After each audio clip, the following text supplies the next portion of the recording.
The event transformation action enables you to restructure the contents of incoming events using several modes. Each mode lets you modify data from incoming events in a different way, so you can use it later in your automation story. For example, you can use it to extract all URLs from an email body, emit individual events from all IP addresses from a SIM alert, find all email addresses in a pastebin post, or ignore duplicate events. The mode you'll use will depend on the results you're aiming to achieve. In total, there are 6 modes. We'll cover each one individually. Message only. Message only mode allows you to restructure the data from previous events, or add new messages and context to the incoming event. Message only mode actions are commonly used to simplify complex events, or to bring information from disparate sources together in a single action.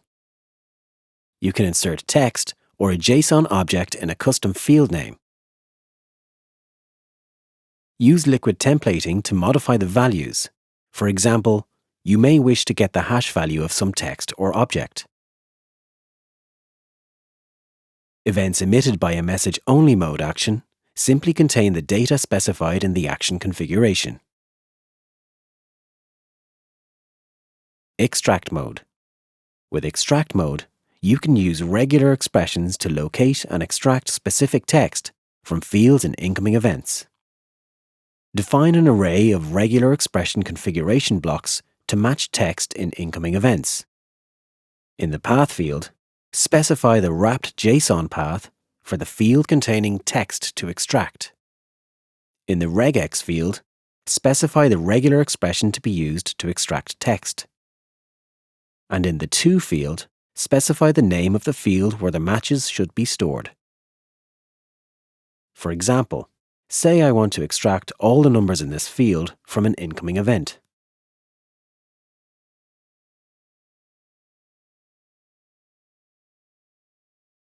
I'd specify the path, enter a regular expression similar to this, and then enter a to field of numbers.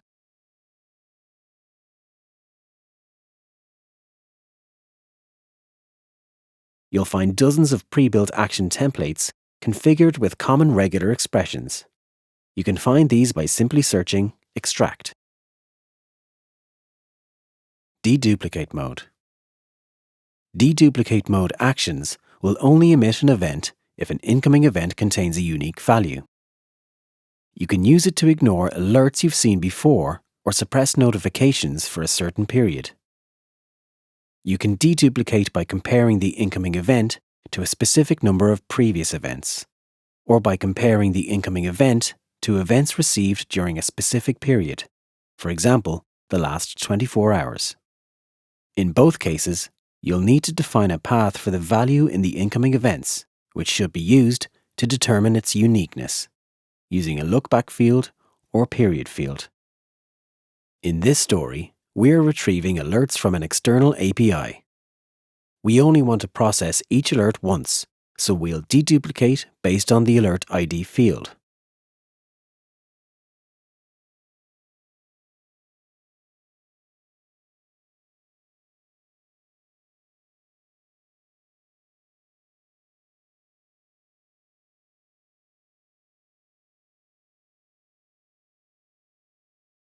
With a lookback of 100, the action will store the last 100 alert IDs in memory and only emit an event if the incoming is unique. Say we want to ignore alerts with the same ID for 24 hours. Instead of lookback, we'd set the period to the number of seconds in 24 hours. When the event is received, subsequent duplicate events will not be emitted until this period has elapsed. If an event is deemed unique, it will be emitted. If it is deemed a duplicate, it will be ignored, and a corresponding log entry will be created.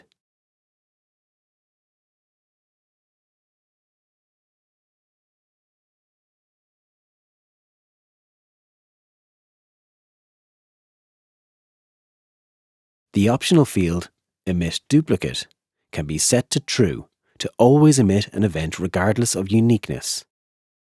Emitted events will have a unique event field that can be set to true or false, which can be referenced later as needed.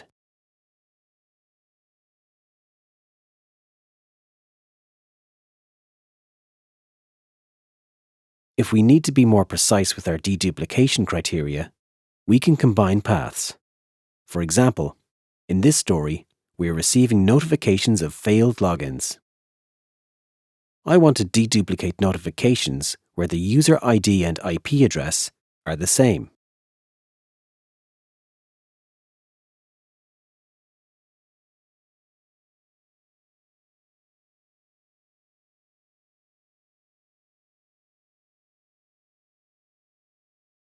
For the path field, I'd use both fields.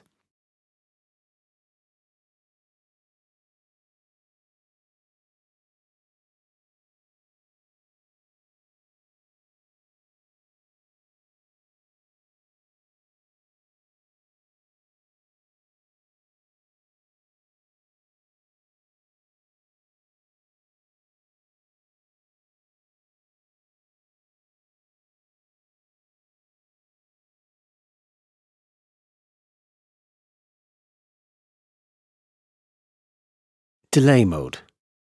Delay mode allows you to wait a specific number of seconds before emitting an event. It can be especially useful when monitoring a long-running task. For example, in this story, I've started a vulnerability scan, and I want to check the status every 5 minutes until it's finished. After I start the scan, I'll use a delay mode event transformation action to wait 5 minutes or 300 seconds before checking the status.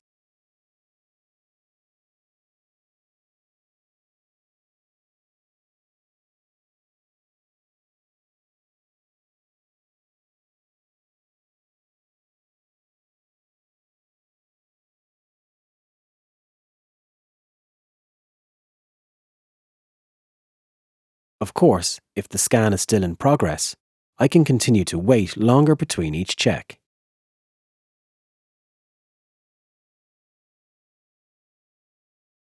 Explode. The last two modes we'll look at are explode and implode. These are commonly used together. When automating workflows, we'll often need to process a list of items. For example, a list of security alerts or a group of employees. It's common practice to store lists of items between square brackets in what is known as an array. For example, in this event, the HTTP request action has received a list of users from G Suite in an array.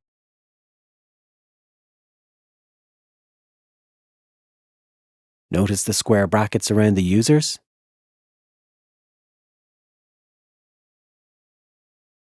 Say you wanted to find additional information on every user in this list from another tool. This is a common requirement. You'll often need to process each item, also known as an element, of an array individually.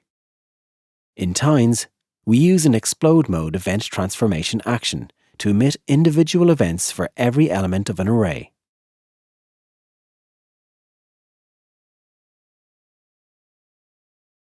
When using explode mode, define the path for the field containing an array of elements to be emitted as individual events. In the To field, specify the name of the field to contain the individual items.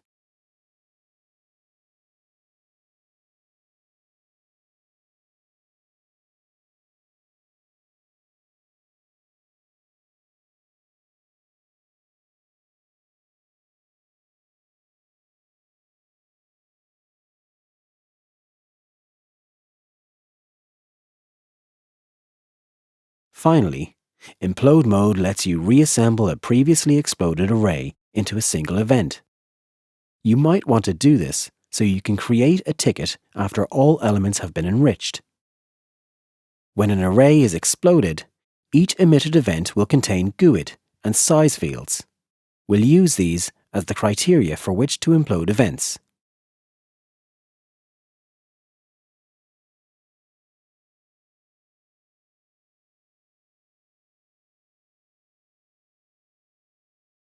In an implode mode action config, specify the GUID path and size path. An event will be emitted by the action once the number of events specified in the size field have been collected.